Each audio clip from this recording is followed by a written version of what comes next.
Hey y'all, welcome back to another episode review of Love After Lockup, Season 5, Episode 41, Welcome Home. And this is actually called Life After Lockup. I'm still seeing some of the same faces, but I'm seeing some new faces on here as well. So I'm guessing we're in a different part of the series. So we start off with Bianca and Daniel. Not much to say here. She's driving him back to her place, and her concern, bless her little youthful heart, is that he has more than two pumps in him. And that's where the scene leaves off. I guess we're going to see if he could go the distance or not. Moving on. Then we go to Zaria and Troy's house. Zaria is fussing at Troy because he didn't put her bras in a box. And she needs to wear her bras every day, is what she said. Why would you put them in a box? No, Zaria, you need new bras. They should go in the box and go off to the Goodwill or the dumpster because you need to replace all your bras, girl. They do not fit. These two are having a difficult time adjusting to living together for the first time. Troy wants some organization. He feels like Zaria hasn't really made space for him. And I guess that's why the bras was in a box. He trying to straighten up her room and stuff and make room for himself. He said it would be fine if it was just the three of them, but they also have her sister living there. Now, where has the sister been at this whole time? Because we hadn't seen her. So apparently they have a 3-adult, 1-house situation, and that's always difficult. Okay, first impression of the sister, she seems like she's good people, and she clearly sees what's going on with the Zaria and Troy dynamic. She says sometimes she feels bad for him because Zaria be going off and he just be sitting there looking like a sad puppy. So this is news to me. Zaria and Troy co-partner is not a phrase. They partner on a nonprofit mental health organization. I believe they said it was for previously incarcerated individuals, or that's one of the groups that they help. She said that he was talking about how he was worried about how his mental health would be after he got out. And she said, we should start a nonprofit. So it sounds like this is like a new thing. So like, where's the money coming from? They both have on polo shirts with logos on them. Like, it looks somewhat established or whatever, but where's the money coming from if it's new? They get to the office and Zaria introduces Troy to the staff. Again, this is a nonprofit. Y'all got a staff. Where is the money coming from? So it's an older lady and a younger lady. And the older lady asked Troy, what were you in for? He says some like criminal possession, robbery, something. And she was like, yeah. And it's like, lady, what was you going to do with that information? I don't know if it was an editing thing, but she didn't even say nothing after that. It was very awkward. The other lady immediately has reservations. She's looking crazy by the face. She's concerned of how is he going to handle all of this, especially given that he's probably never had an office job before, and he literally has his own office, like with the glass doors and everything. So they sit down and have a staff meeting. Y'all, she done gave him the position of director of community engagement. He just got out of prison and she done made him a director. Troy says he is more than ready for this opportunity because running the streets and running a business is very similar.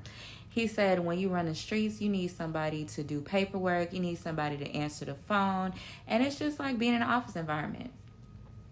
Troy, you was a criminal, weren't you? Because that's giving like big time criminal stuff, what you just said. At the end of the scene, Zaria says that she loves Troy, so excited about this, but she got to tell him something about the business before it's too late. Is the secret that y'all don't have no money? Because I feel like the secret is that they don't have no money because it's a nonprofit. And where's the money coming from? I need to know. Next, we check in with Rob and Tenny. And I forgot all about these two because we haven't seen them in a number of episodes. If you don't recall, Rob was in prison. He has security cameras set up in Tenny's house. And he would pop in on the cameras if she would have like her friend over and be like, who is that? Who's there? And it's just no way. Like, I hope this man is not abusive to her, but it's no way I would allow a man in prison to have cameras set up in my house watching me and my kids that are not even his kids. The whole thing is so weird to me. They're having a welcome home party for Rob, and it's Rob, Tenny, the kids are in the back seat. They get there, they set everything up, and then minutes go by and time goes by and people are not showing up. Tenny calls Rob's sister, like, what you doing? And she's getting her daughter ready for gymnastics practice, like they didn't have a party plan. And she's like, weren't y'all coming to the party? She says no, she had an allergic reaction, her eyes swollen shut. Rob calls one of his friends. He doesn't seem to be coming either. He sounds like he's hungover or something. And Rob is just feeling kind of down because the people that he was expecting to be there have not made it a priority to show up for him, much like the same way that they weren't showing up for him when he was in prison.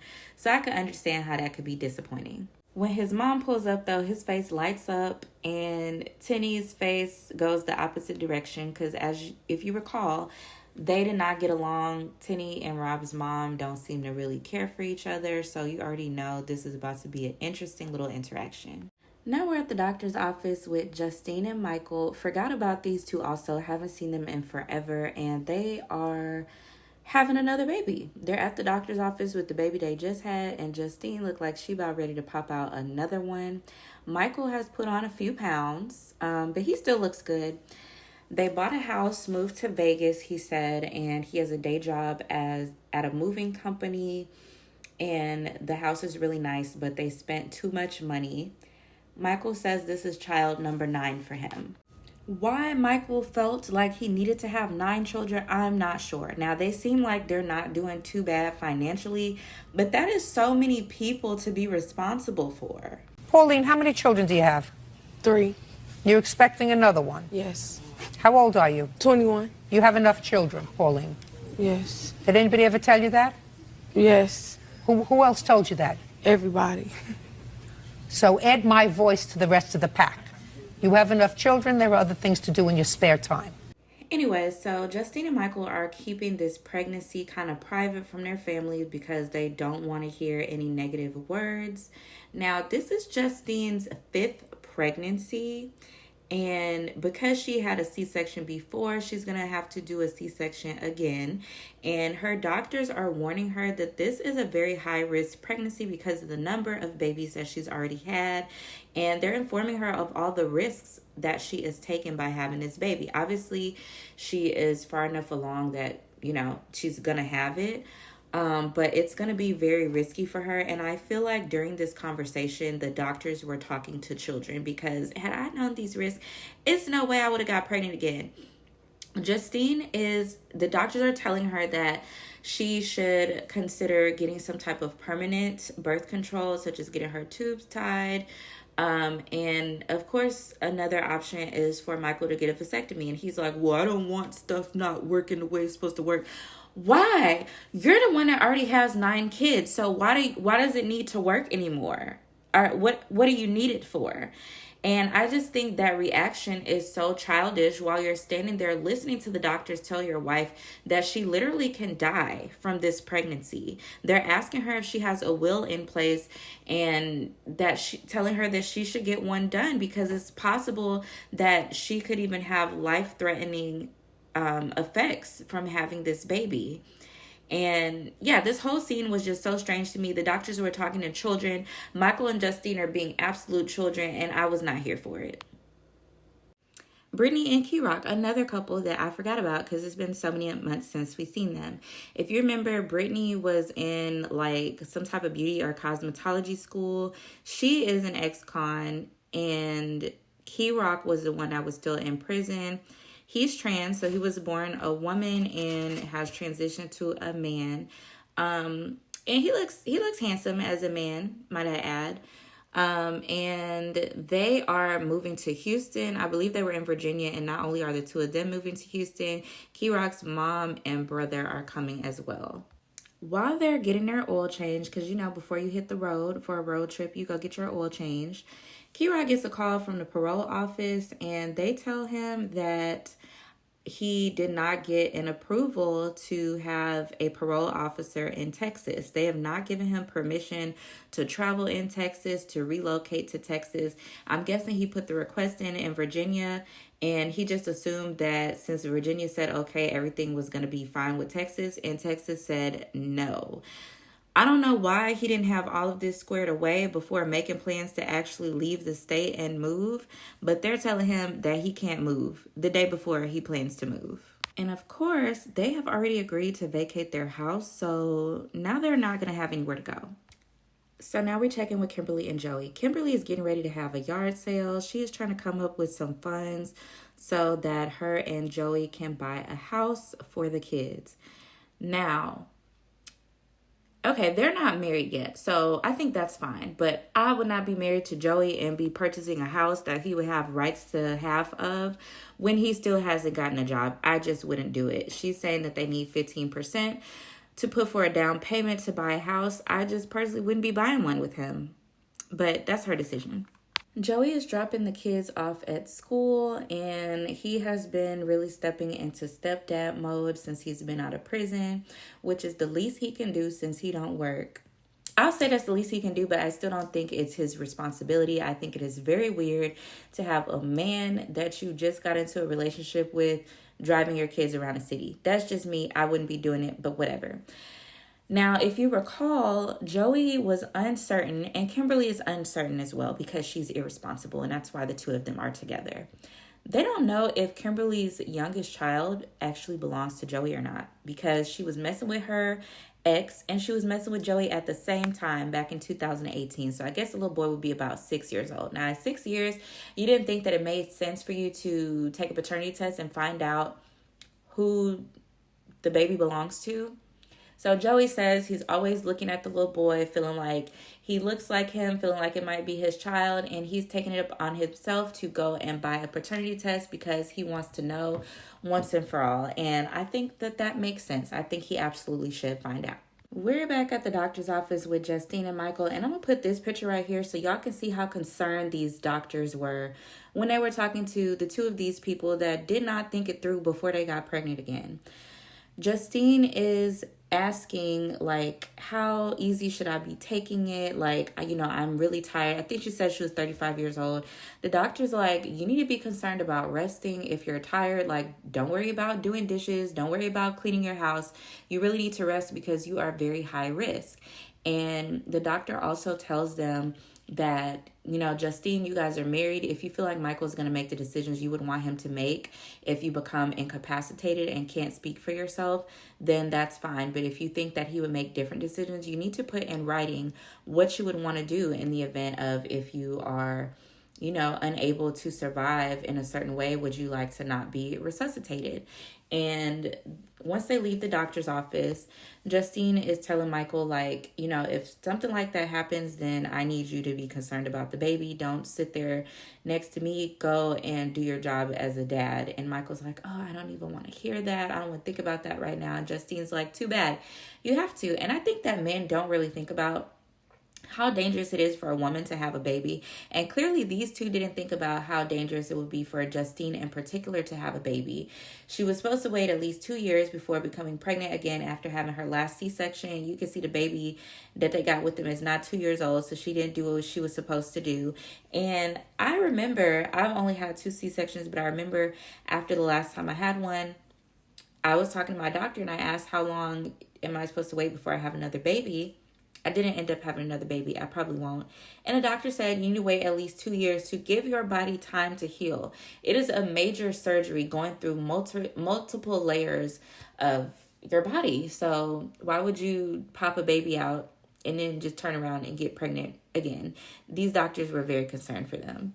Justine tells Michael, I don't want to live and know that the baby is not going to be here. You wouldn't want that. Michael's all emotional. And it's like, girl, that man don't want to take care of 9 kids by himself. Of course he would prefer if you would be here. That's just common sense. A lot of men really do not want to fully be dads. They want to have the dad dynamic with the present mom that does most of the work. That's just my opinion. I don't know what type of dad Michael is, how involved he is, but I just think a lot of men are really not prepared to do as much work as us women do as mothers.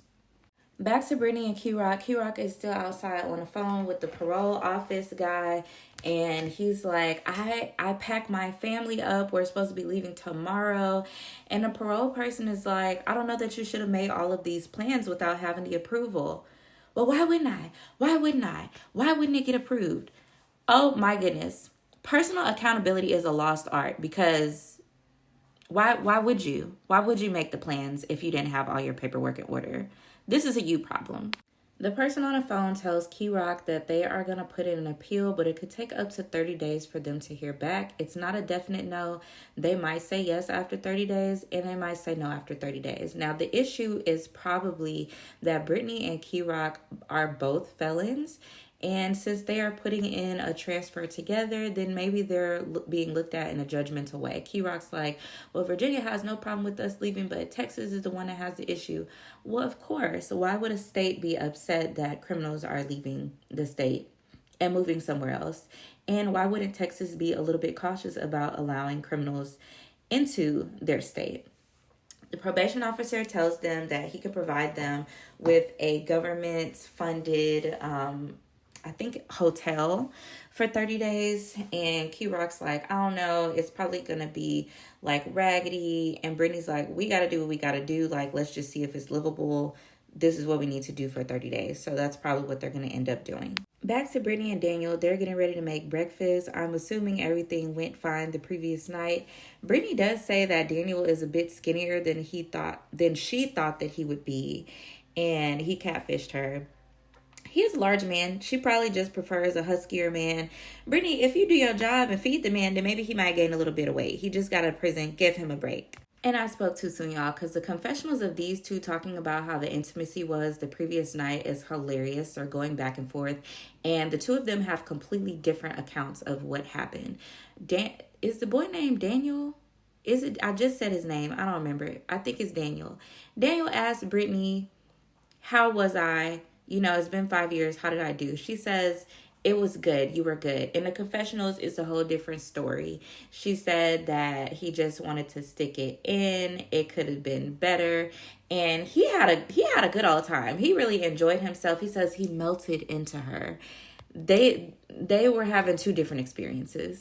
Brittany says that she spent $8,000 to move to this city so that she could be near Daniel, and she's really hoping that the people, I be using parole and probation interchangeably because I never know which one they're on, but the people he got to report to, she's really hoping that they will allow him to live at her address, because that was the whole point of her moving there, so that they could be together. Wouldn't have been me, but okay. Now, Brittany is very childish. She's very childish and immature. They sit down to eat breakfast, and she asks him if the coffee's done. He's like, yes, you can go pour you a cup. And she asks him to pour her a cup. He says, well, I'm not thirsty. You can get it. She's also telling him, you better cook me breakfast every day like this. Like, girl, why would he do that? Why would he do that? I mean, he's going to get a job. So why would he be responsible for cooking for you every day? And why is it his job to bring you a cup of coffee? Like, you can't get your own coffee? They get into a staring contest about him not getting up to get this coffee. And she's like, all the stuff I do for you while you was in prison, you can't even pour me a cup of coffee. And he was like, don't ever throw that in my face. And I am on Daniel's side. This girl's a child. And this is what y'all older men need to understand when y'all want to talk to young women, so that you can, I fully believe older men be wanting to talk to younger women so that they can manipulate them. You also have to understand this level of childishness often comes with it as well. I'm not saying all women her age are childish, but she's definitely being childish right now, and it was irritating me. Back to Zaria and Troy, and y'all, is exactly what I said it was. So Zaria and Troy are in the bed. She got her skincare facial thing going on, which is great because she needs it. And she tells Troy, well, first of all, she's looking at wedding stuff. They got married during COVID. They couldn't touch each other. They couldn't kiss each other 6 feet apart. Yada, yada, yada. She was robbed of a traditional wedding experience, never tried on a dress. Girl, you married your baby daddy's prison mate. So you robbed yourself. Anyways, she's talking about the things that she wants to have at their wedding. And then she's like, well, I got to tell you something. She shows him a text message from the landlord for the business saying that they are 2 months behind on rent and they need to pay ASAP or they're going to be assessed late fees. And that landlord is better than me, because you're not just going to get late fees, you're going to get evicted. Maybe they know something I don't. They feel like she's going to come up with the money and they're willing to work with her, but most landlords will evict you if you're 2 months late on rent. So I don't know what they got going on. He is like, are you joking or are you being for real with me right now? She's like, no, I'm being serious. And he's like, well, at this point, I might as well just jump right back into the streets, because what are we going to do? Sit here and twiddle our thumbs and just be broke? We still have all these other things that we need to pay for. And why are you just now telling me about this? And I totally agree with him. You're 2 months behind on rent, so why haven't you told him in advance that? And mind you, he hasn't been out of jail that long, but you can't be a woman and just be last minute telling your man that y'all don't have any money. Like, maybe the two of you could have worked together to figure something out before now, and you're telling him last minute. He's upset. He's like, she already cheated on me last year. Now she's lying to me about money. She's telling me stuff last minute about rent being behind, and he's upset about it, and rightfully so. Apparently, the money for the nonprofit was supposed to be coming from grants, and allegedly, Zaria submitted everything on time the way that she was supposed to, but the money just didn't come through the way it was supposed to. Troy gets upset, and he's like, well, this make me not even want to do this anymore. She's like, Troy, it's a nonprofit. Things are going to happen. This is how it works. Like, you have to be patient. And he's like, okay, well, you tell the therapist and the other lady that you got working at the office that you don't have any money to pay them, and see if they don't get up and try to go figure something else out, or if they're just going to sit around and wait and see what happens. He gets up, get dressed, put his shoes on. He still got his sleeping clothes on, his basketball shorts, his wife beater, and his pink do-rag with the visible ankle monitor, and he goes off storming down the street. Zaria tries to make him not leave the house. She's like, Troy, what are you gonna do? And he's like, I have to fend for us. I gotta go figure something out. And she's worried because she feels like he's about to go out and commit some type of crime to get the money.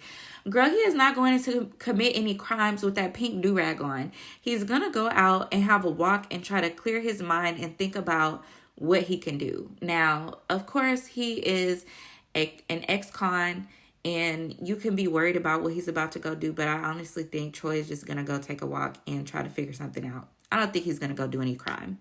Now, he does call somebody to come and pick him up.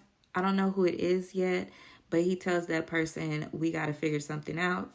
I still got faith in Troy, and I'm hoping that he is not about to commit any crimes on television, because you know these cameras are following you around.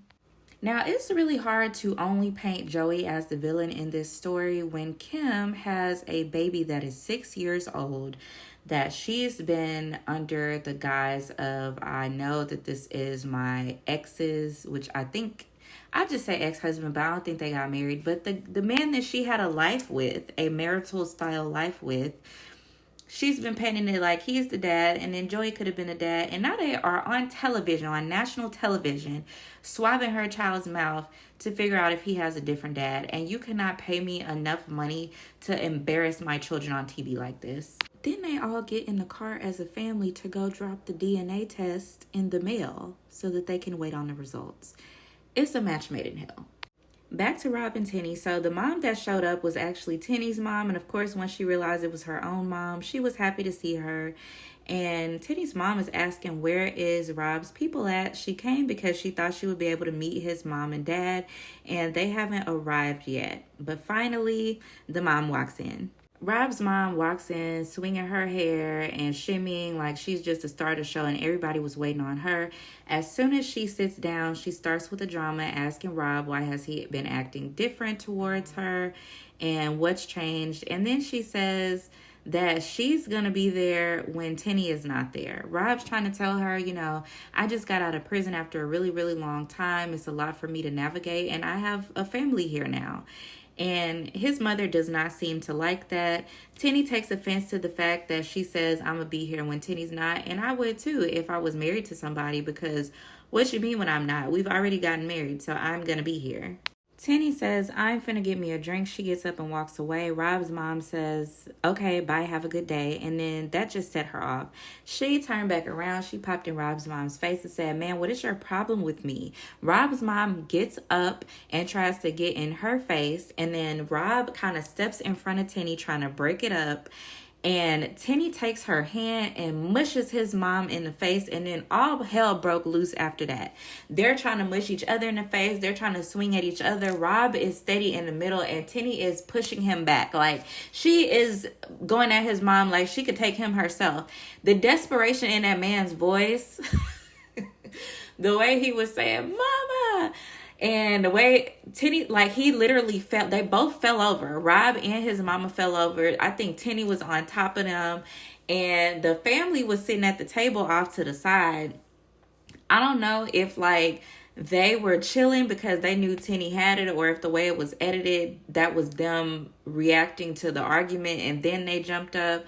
But it just seemed like a lot was going on without anybody intervening except poor little Rob trying to break it up. And that was how the episode ended. It was a mess. Anyways, y'all tell me what y'all thought about this episode in the comments below, and I'll see y'all in the next video.